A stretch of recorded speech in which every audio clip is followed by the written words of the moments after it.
Urukiko rw'ebiro bishatu rubire rugenderire kuhamya hamwe n'okutaha enkora z'okuhezaho kwebaganisamu okutwire omu kigombe. Urukiko rwarundana abebembezi batari bamwe na bamwe kuruga ahandi ngo zitarikushushana okwetoorora ihanga. Leadership eri kati empya olugendo luno lutandise bulungi. Emabega tubadde tulumagana nnyo nga waliwo obutakwatagana wakati waggulu notu na affiliates unions ezowansi.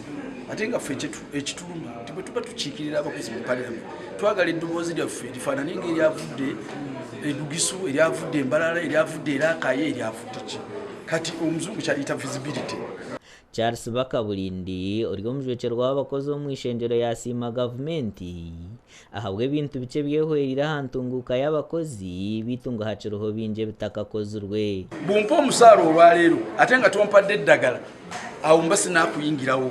Bumpa eddagala ate nga bwampadde omusaala naye nga tompadde transport oba tonaakummalayo. Ebizibu by'abakozi tebikoma naye buli kaseera tubeera tukujjukizaako gye tuli. Richard Bijurwa hatori chairman w'ekigombe eki yayoleka ko orukiko rubire rugenderire okwijuka engenderwaho y'ekigombe eki eyi barikuteekateeka ngu eine kuhindurwa kubaasa kwija kuhwera ebigendererwa by'abakozi omu ihanga. It's an umbrella organization which takes charge of 34 affiliates, different sectors.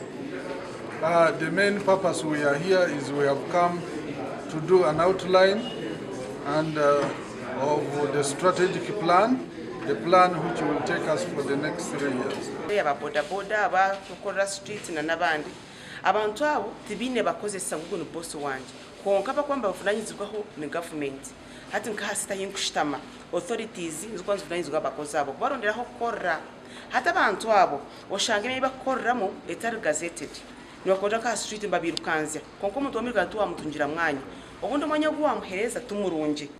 Ekigombe kikatandika omu mwaka gwa 1993 kandi obwati kiine bamemba barikurenga miliyoni 1 abehandikiisa ahansi y'ebindi bigombe birikurenga 34.